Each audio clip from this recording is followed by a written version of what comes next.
Hello, everybody. It's Saturday afternoon, lunchtime.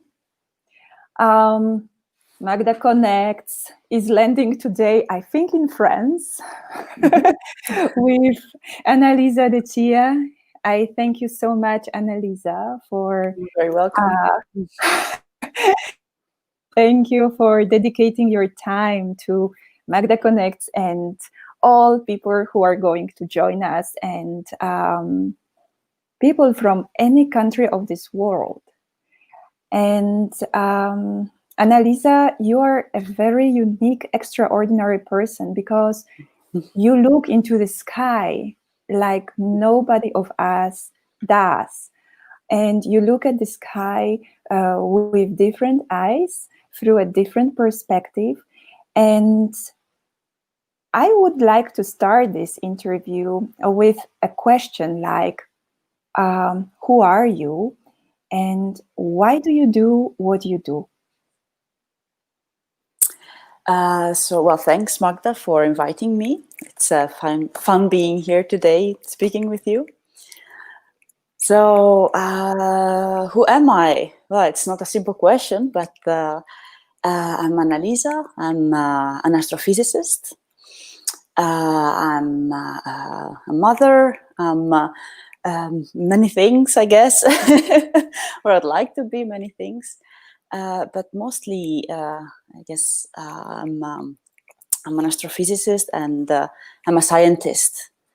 And I love science, and I've been doing this since quite a while now. Well, I'm originally Italian, but then I moved around the globe a little bit for my studies, and until I landed here in Geneva. I'm now leading a small research group here at the University of Geneva after getting a grant for doing some research. And why do I do research? I love science. I'm curious, and I like to try to answer some of the questions that are unknown. And I think science is fundamental for us. So this gives me a very high motivation to do what I do, to do science. So the high purpose of it for us, for humanity itself. And of course, it's also a lot of fun because it's a lot of problem solving. There's some riddles, I call them. Nobody knows specifically the answer or how to get there, and you have to figure it out yourself. So the process itself can be challenging, but it can be extremely rewarding and fun as well. So I like this. So if you say that we don't know all the answers, and we are passionate about finding answers, and I understand that your passion was generated already when you were small. It's actually interesting for me to know, and for people who listen to us, why did you follow your passion and what did you go through? You said you moved to different countries. What was your story like from the beginning when the passion was originated till now? Yeah, so I think I developed this interest for science in high school or so, when I was 10 to 12 years old or so. I had a really good teacher that would take us to places like to the fields, like to the mountains to study geology with a geologist, with an astronomer, of course, well, an amateur astronomer to look at the stars, or in the lab for studying chemistry or physics. And it was always very, very, very challenging. She was tough, but it was fun and it was very stimulating. So I knew I liked science. I wanted to be some sort of scientist. Then I was not really entirely sure which branch of science, because there's many, and I was interested in many things. would I go for geology? Would I go for astronomy or for genetics or what else? And then eventually I thought, okay, like what's out there in the, out there in the universe? It seemed like so big and so important for me that it really drove me. And when I started to study that, I absolutely did not care about whether this job would give me really opportunities, money, and so like I just liked to study that. I was interested. I thought it was cool to study that, and I just went for this path. And on the way, of course, I found lots of challenges, and I had to work hard. I had to be flexible to move to different countries, but it was also fun. So I found my way. Let's say I discovered my way just by doing it. So in a way, I had to be a little, I guess it took a little courage to just go for something that that was not entirely clear to me at the beginning. But then I discovered a world that is very, very rewarding and fulfilling. It is also frustrating on some side because sometimes we are researching things that we don't know we don't know exactly where we are going when we research something new. But then we found some answers. We find something. There's some moments of clarities, and these moments where we discover little things, they are extremely important and give us a lot of reward and motivation to go on. How many women did you meet on your way in this development? Your teachers, but otherwise? So science is it depends a bit on the branch, but physics in general, it's a field that is still heavily male dominated. It depends a bit on the countries, and it depends a bit on the career stage. So there's something called like a leaky pipeline. So then, at least, in astronomy, for example, when I studied at the university, we were like 50-50 more or less. But then as you go on and you do your PhD, and then there's still women around, and then you do postdocs and there's still women around, and then you start seeing less and less professors. And when it comes to ordinary like professors, like the highest level of professorships, there's very few. Like at the University of Geneva, the Faculty of Science counts 10% women among the ordinary professors, like the highest level of professorships. And those are also only the decisional ones. So the decisional power is still in the hands of men. So it is a field that is still men dominated, and of course you face very many little discriminations.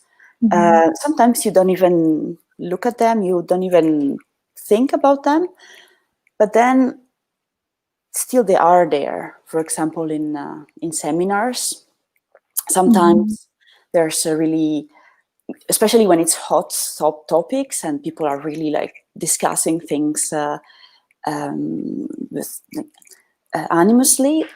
Often the discussion is dominated by men and dominating men, like alpha men, like pushing, and so for women it is sometimes difficult to be heard and to fight through this environment.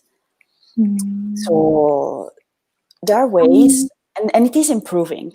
Like more and more universities and research institutes are being more aware of these facts, and they are opening to new possibilities and more gentle ways. And this is brilliant because it gives space to women, but also to other minorities, and also to men that are not alpha men. And like hopefully we're shifting from this domination system to a more equalitarian and gentle way.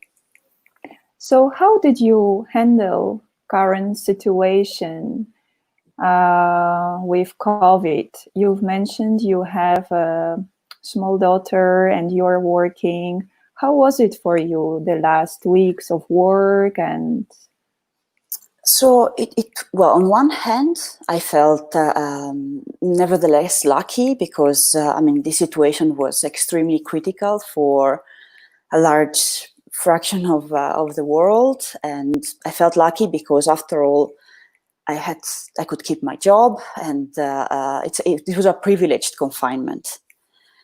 Then, of course, it came with challenges because I had to try to work from home on one hand, but also care for my daughter. How I dealt with it was sharing it with my partner. I have the luck of having a great man. My husband is really helping a lot, and I can really, well, he can care for himself, and he can really, I can rely on him, and we can help each other in managing the family. So that was really, it was really fundamental. And then it was also important for us to just get out of the house, get some fresh air, go in the fields a little bit, you know, have a bit of nature, see a bit, go see the animals or so with our daughter. So then to not just to stay in the house, but also have this like refreshing moments as well. So you looked into the sky, most probably, three of you. And my next question is, why is it so important to look into the sky and research it? What are the reasons? Well, I think that astronomy and science in general also are absolutely fundamental for mankind, for humankind, because it is one of the main things that knowledge, it's one of the things that makes us human. It sort of elevates us to try to understand things, how things work around us, and who we are, and how do we work, and how does the world work and outside. And trying to understand things instead of being afraid of things or just rely on superstitions or dogmas and then be scared.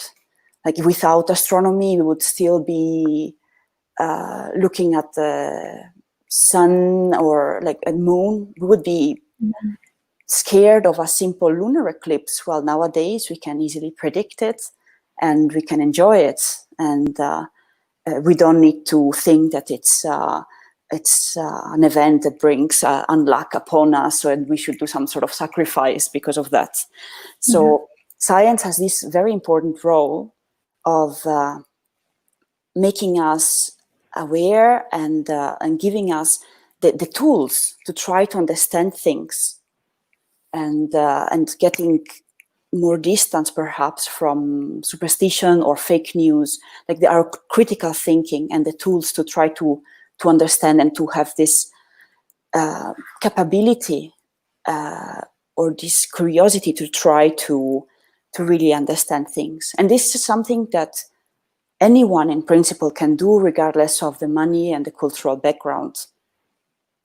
So it's a tool for humanity, and I think it's very important. So when you say it's a tool for humanity, I think there are many people who still mix the name of astrology and astronomy. Yes, and actually you are into astronomy. We are talking about astronomy, and there are astronomic centers in the world. So could you say, like, what is the domain of astronomy and where these astronomic centers are, and what do they do for us, people who live on Earth? Yeah, so it is true that there are still people that mix the concepts of astrology and astronomy, but they're very different. So for astronomy, it's about science. It's about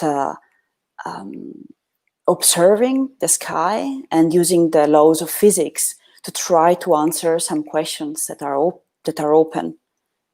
And so it's based on scientific, on evidence. It's based on observations and data. and on a scientific method. So something that uses logic, and it can make some predictions, and these predictions can be tested. And if the predictions are wrong, then you have to change a theory, or you have to accommodate, like bring in some new factors to explain reality. So it's a different approach than astrology, where I don't know much about astrology really, so I should not. We focus on on astronomy. Although, for example, like with the zodiac, there is one interesting fact about the zodiac. Like we are really used, like people are thinking about the constellations. There's the constellations of the zodiac, and these are astronomical constellations, and then they're used a lot in astrology, but they're shifted. So, for example, because the sun is it's a rotating body, and it rotates. So it has an axe like this, and then it rotates. So the axe is sort of fixed when the sun goes around Earth. Sorry, I'm talking about Earth. So Earth is a rotating body. I'm like mixing things around. So as the Earth rotates around the sun, it has this axe like this on one. It has some inclination, but this inclination, so this direction, is not precisely fixed. Okay. Because as the Earth rotates, this axe is also a little bit wobbling like this. Imagine you have a spin, just a spin. You spin the spin, and the axe of the spin does not remain straight like this with the spinning. It goes a bit like this. This is called like the precession movement, and this is happening also to Earth. So, with respect to 2,000 years ago, this axe has shifted a little bit, something like 30 degrees since 2,000 years ago. It's called the precession of the equinox. Okay. So at the moment, like the sun is not in the constellation of Gemini, but it's at the constellation of Taurus. So all the constellations that we think are, the zodiac, so they're all shifted by a month, let's say. Wow. So you see then, I cannot really. There are some scientific piece of evidences that, of course, are not considered in astrology, for example, or in the zodiac. So I cannot really. Then I don't know much about astrology, and also the fact that. For example, the constellations, the stars in the constellations, they don't necessarily have to be related among each other. Okay. They can be really far away because they're projected. There are some stars that are being really formed together. Like, for example, the Pleiades, they are sister stars. Like, they are really forming not far from each other. It's like some cluster of stars. So they are related to each other. But the constellations, the stars, you could see one that is very nearby and one very far away somewhere, and you think they're related, but they're completely not. Okay. So the constellations it's a very nice way to orient in the sky. And the zodiac is like a very useful way to orient, like during the year. At which moment are we in the year? If you don't have a calendar, and if you need to really to measure this, also for the normal people that want to, need to know when they should plant their plants and harvest their fields and so on. So they can look at the constellations and follow this. But here is like you cannot follow it or measure it through the eye. I think you need quite big stuff to look in the astronomic centers. Yes. Yes, so only then you So can be sure. yeah. Where are the centers? So to observe very bright stars, you don't need very big telescopes, but well, it depends what you want to do. But in general, for science, we need really large facilities, large telescopes, and nowadays we are talking about telescopes that have a diameter of like around 10 meters, like 8, 10 meters, just the diameter of the mirror. It's really gigantic telescopes.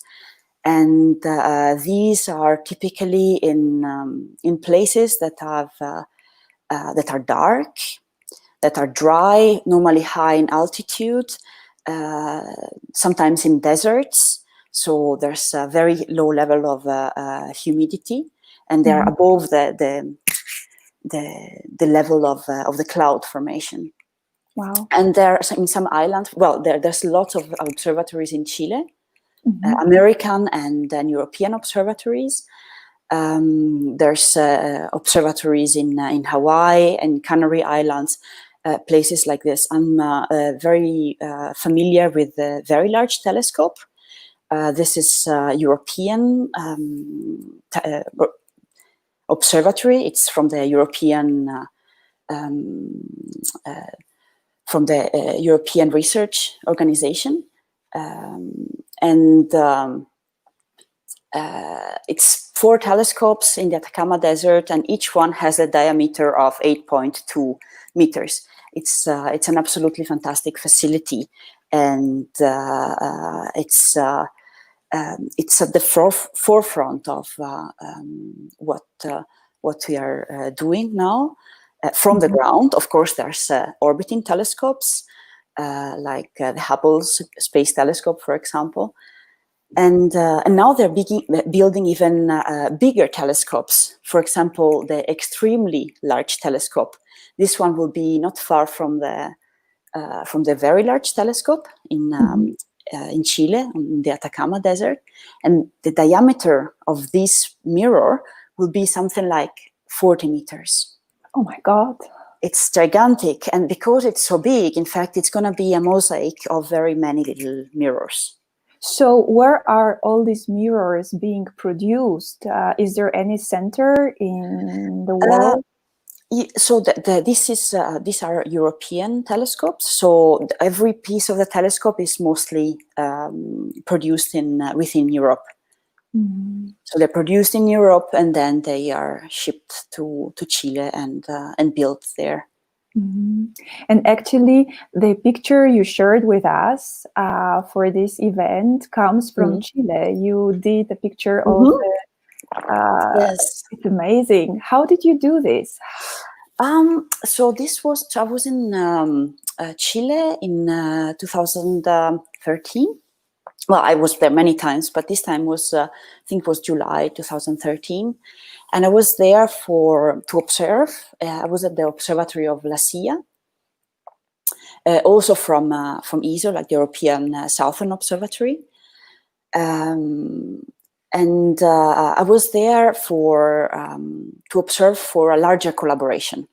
And it was a collaboration called PESTO, which is, it was observation of supernovae. So a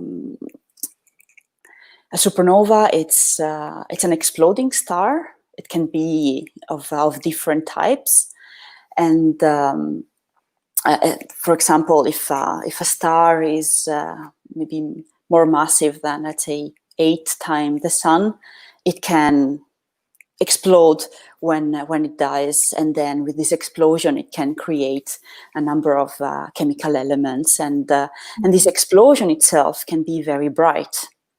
So if you look at the sky and maybe you look, okay, there's this galaxy, this galaxy, this galaxy, this galaxy, and then you look again, you can do, this galaxy, this galaxy, this galaxy. Oh, there's a new bright star here on this one Mhm. galaxy.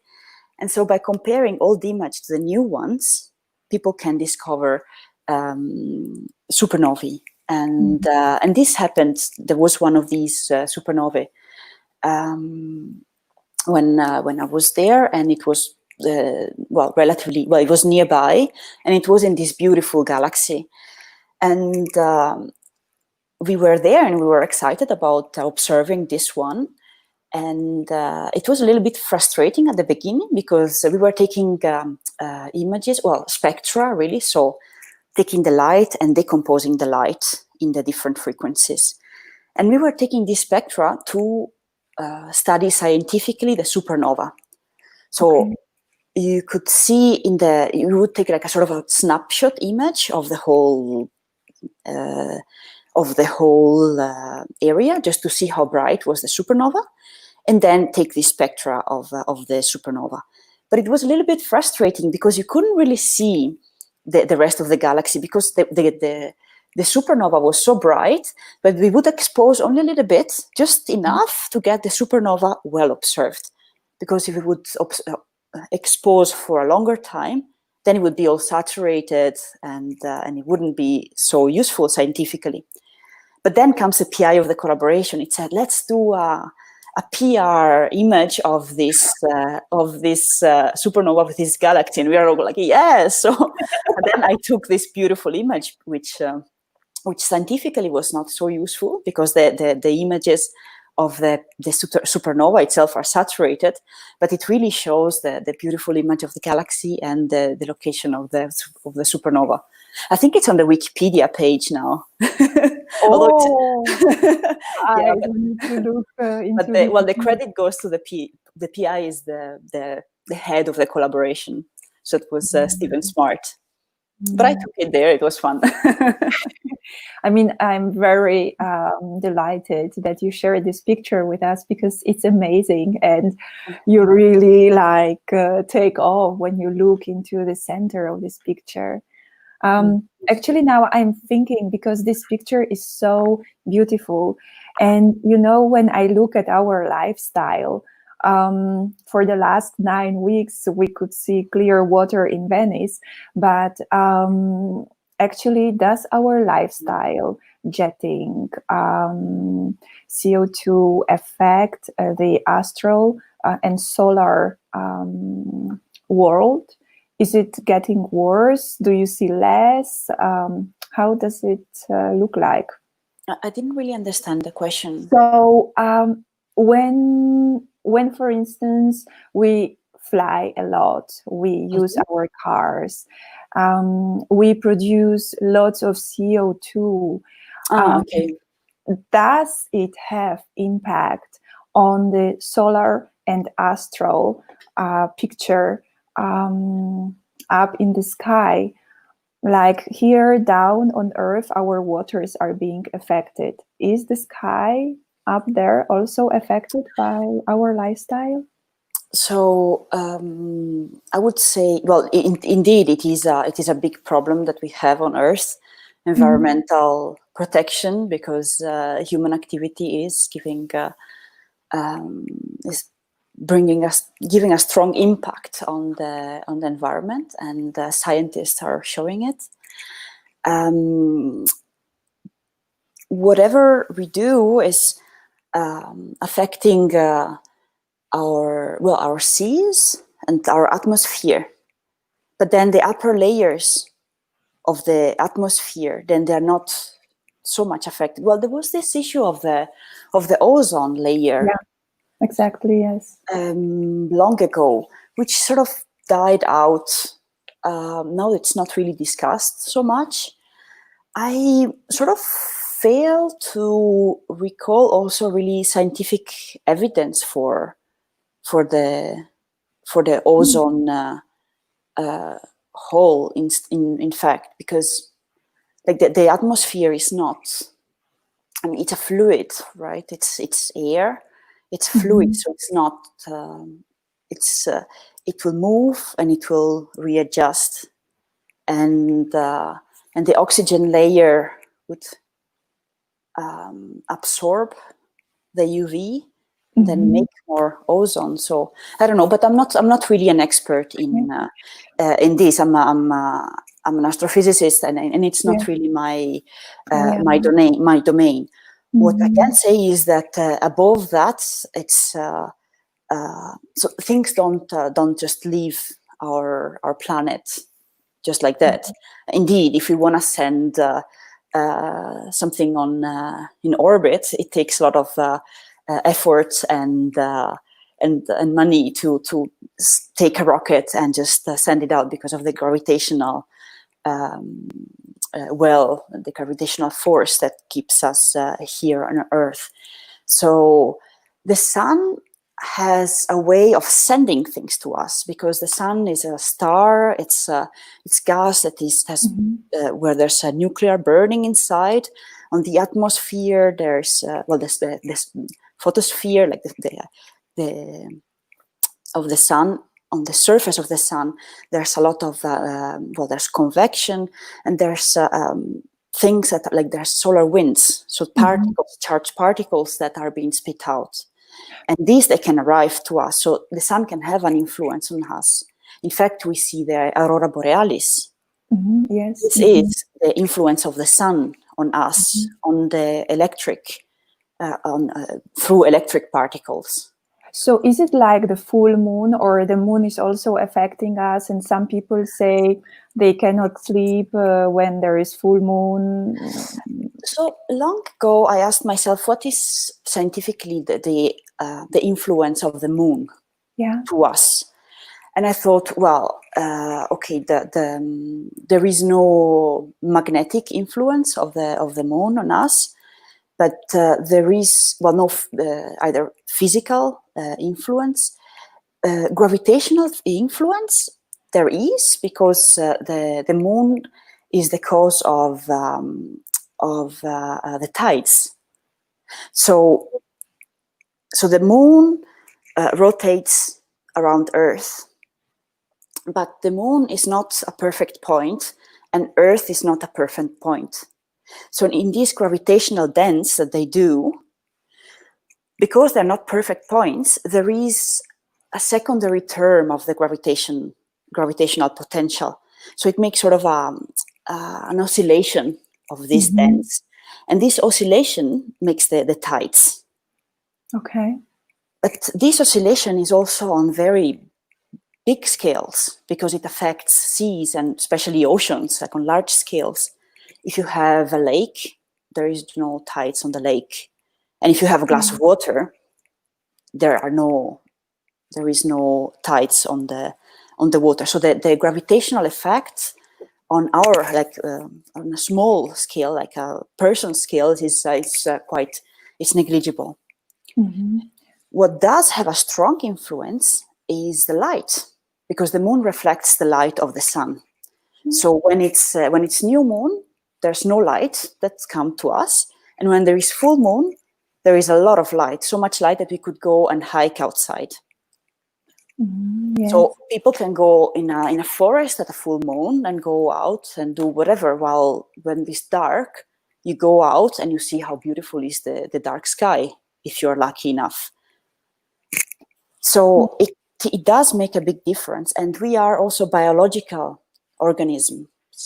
So biological organisms are heavily affected by light impulses. And so back then, when I asked myself, what is the influence of the moon? I had found a very nice paper, scientific paper, in biology, that showed how it was studying some little flies. I think it was Drosophila, like these little fruit flies. And they were studying the larvae of these flies. And then they had the larvae, so they were not born yet. And then they were giving them impulses of UV light, like on and off, and on and off. And they were mimicking the day-night rhythm. So the interesting part was that they could speed up the development of these larvae by giving these faster impulses of daylight and nighttime, like this UV, the UV light that was mimicking their time. So time for the larvae was going faster. They were developing faster because of the light they were receiving. And this shows that how much affected we are by light itself. Now, we know as humans that we are much more complex beings, and it's not as as easy to make an experiment with this, Yeah. and there's many more factors that influence us. But then, surely, if you live in if you live in Iceland or in a northern country, then you can see, like, when there's less light, people tend to suffer more from depressions, for example, and our level of vitamin D drops because there's less sun. True. And in these countries, sometimes people use solar lamps, like some lamps that you can stare at, like at some distance. They give a light that is similar to, supposedly is similar to the distribution of the light, the spectrum of the sun. It's not exactly, but it gives some light. And I found personally that some people are more affected than others. Like in my office, we had one of this, and my office mate was really very much affected by this lamp. So if he would stare at it very closely, then in the evening, he couldn't sleep at night until, I don't know, 3 a.m. But for me, I was not as much affected by that. I was perhaps yawning less, but it was. I found that it was. I had a personal feel to it. But this said, so going back to the original question, light has an influence on us. I don't know if it is through chemistry, like through vitamin D, or through our brain activities. This I cannot tell. But I think that the strongest influence that the moon has on us is definitely the light, and also on plants, because plants, if you have a garden, the people tend to follow the moon for gardening. Probably the plants also get more amount of light at night, and they can grow more during when there's more light. This is my take on it. So what is left when all lights, like the sun, the moon, the stars, go down and they are not anymore there? What is left? Well, in my mind, I have this picture of how the sun is being born into a proto-sun, and then the planets and the moons around the planets. And I have a hard time thinking that all the lights of the universe will go down, because I see like a continuous evolution of gases, and then the stars are being born from the gases, and then some of these stars, maybe they explode, and then there is not anymore the light of that star, but there is material, there is gas, new gas that can form other stars, and then more planets can be formed. So there is not an end and a beginning in this process of star formation. It's a continuous exchange, I would say. Every star has their own different evolution, and there's people studying stellar evolution, and they know that depending on the mass of the star and the metallicity, the amount of chemical elements and so on, they will have different fates. And so in the case of the sun, it will probably not explode, it will inflate. Wow. It will probably inflate, and then it will start incorporating probably Mercury and Venus and so. And at that point, when it will inflate, it will be impossible for us to live on Earth. And but we don't really have to worry about this, because this is likely going to happen in something like 5 billion years. So it's a long way to go. Thank God, at least for us. But Annalisa, I'm really sad to say that our time is over. It's so interesting to talk to you. I hope I will have a chance to talk to you again. And I hope that people who listen to us now and will listen to us later on when their time allows, will find your explanation so interesting as I found it. And maybe people will have some questions. So this interview will be posted on Facebook and YouTube. And in case of any questions, we take them over. And Annalisa, today for you, for your family. Lots of light. Oh, thank you very much. And thank you very much. It was fun to discuss with you. Oh, Talk to you again. I would give you now a big hug. It's a distance hug and kiss to three of you. And I wish you a wonderful day and see you somewhere there. Bye. Bye-bye. Bye, bye, bye, guys. And thank you for listening.